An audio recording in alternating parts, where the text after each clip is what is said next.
tasbih itu boleh atau tidak dipakai untuk berzikir? Tidak boleh. Dan Islam nggak ada.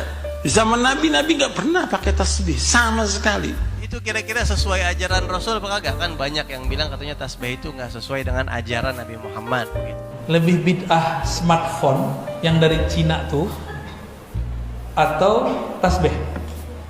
Lebih bid'ah mana? Kata kawan, ya sih pegang handphone, ngajar pakai handphone, bahkan pakai tablet. Terus bilang, tasbih itu menyerupai Yahudi.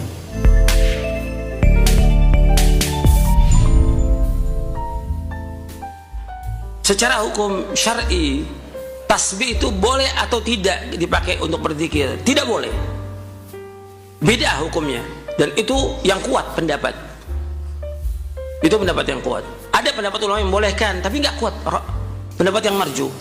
Dibawakan oleh Syekh Bakar bin Abdullah Abu Zaid rahimahullah dalam kitabnya tentang As-Subha Hukmuha wa Tarikhuha.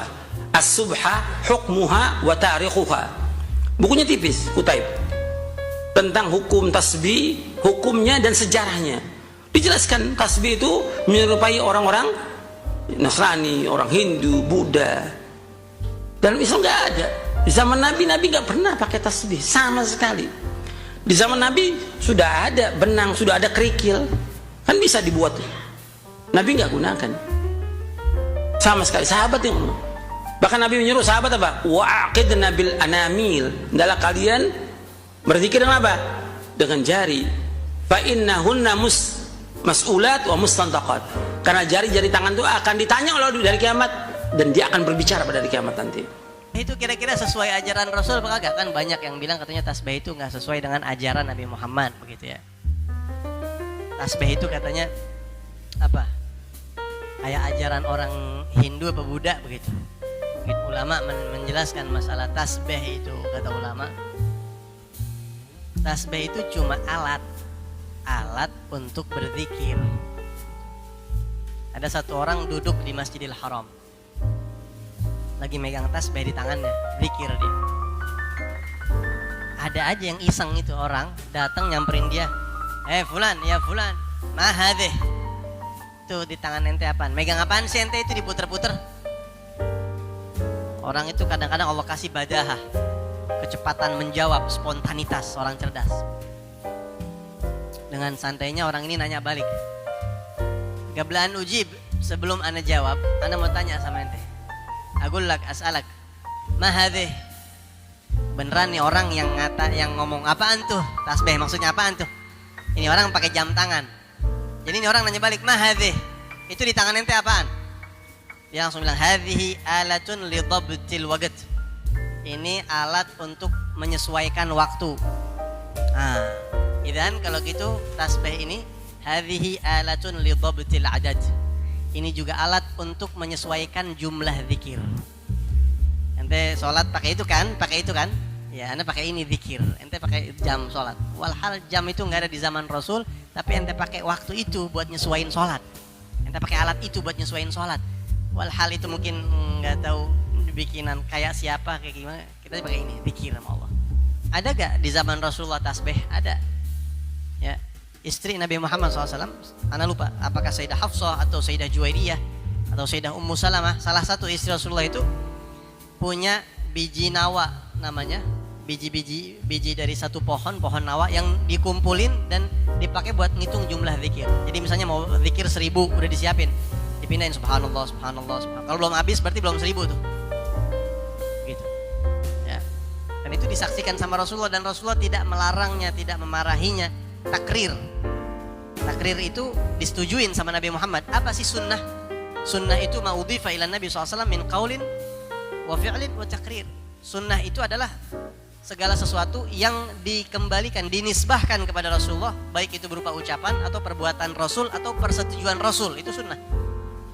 Sunnahnya Rasulullah menurut ulama hadis begitu. Ditambah lagi sahabat Nabi Sayyidina Abu Hurairah radhiyallahu anhu punya tasbih 1000 lagi jumlahnya. Orang dulu mah itu tasbih nggak ada yang 30 mau ngapain tasbih? Tasbih itu orang dulu buat zikir banyak. Makanya ulama mengatakan kalau zikir sedikit maka afdolan pakai tangan. Kalau zikir banyak baru pakai tasbih begitu. Yang masih bisa kekejar pakai tangan, pakai tangan. Tasbih itu buat yang kagak keudag sama tangan, nggak kekejar zikir pakai tangan. Kita mau zikir 300, bingung hitungnya, lupa. Pakai tasbih baru itu. Hanya orang-orang dulu tasbihnya 1000. Sahabat Nabi Abu Hurairah 1000. Al-Habib Abdullah bin Al-Haddad 1000 tasbihnya. Al-Habib Ahmad bin Zain Al-Habsyi 1000. Imam Fulan 1000, Imam Fulan 1000, Imam Fulan 1000 gitu. Mungkin beliau-beliau kalau hidup zaman sekarang ngeliat tasbih 33, aneh lu, buat apa itu tasbih lu, tong. Ya. Kalau sedikit afdolnya pakai tangan, kayak tasbih 33 itu habis sholat. Itu jangan pakai tasbih, itu mah afdolnya pakai tangan. Fa innahunna mustantaqat, karena tangan ini nanti bakal ngomong, nyaksiin perbuatan kita. Paling kagak dia nanti nyaksiin saya dipakai untuk bertasbih. Lebih bid'ah smartphone yang dari Cina tuh atau tasbih? Dari Cina juga. Lebih bid'ah mana? Kata kawan, ya sih pegang handphone, ngajar pakai handphone, bahkan pakai tablet. Terus bilang, tasbih itu menyerupai Yahudi. Saya cari-cari Yahudi selama di Yerusalem pakai tasbih nggak ketemu. Mulai dari tentaranya, orang-orangnya, petaninya, orangnya riwi-riwi, rahib-rahibnya nggak ada pakai tasbih, yang ada pakai kupluk. Dan jenggotnya lebih panjang daripada jenggot bapak. Jenggot bapak itu masih kurang sunnah. Apalagi jenggot aneh. Masya Allah, nggak ketemu. Jadi mereka ini kan nggak senang langsung Yahudi. Malah ada yang bilang tasbih itu punya Saulin. Ya salam, ini ketahuan nih suka nonton kungfu nih. Kayaknya itu lebih bid'ah daripada main tasbih. Nggak belajar usul fikih dengan benar, bahwa ada yang disebut al-maqsud, ada yang disebut dengan wasail, wasilah. Tujuan orang megang tasbih, tujuan orang megang handphone apa? Lebih mulia mana?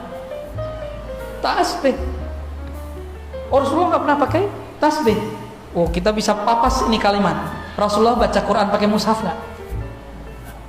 Mushaf alat tasbih sama. Orang Yahudi baca kitab mereka pakai mushaf nggak? Lembaran nggak? Pakai. Lebih mirip dong. Disebut ahlul kitab kan mereka? Ahlul kitab. Antumnya ahlul kitab semua nih berarti. Jadi mikir-mikir kalau mau bilang serupa. Ternyata ijazah sanad tasbih bersumber dari Sayyidina Al-Hasan Al-Basri, murid Sayyidina Ali, lahir di masa Sayyidina Umar.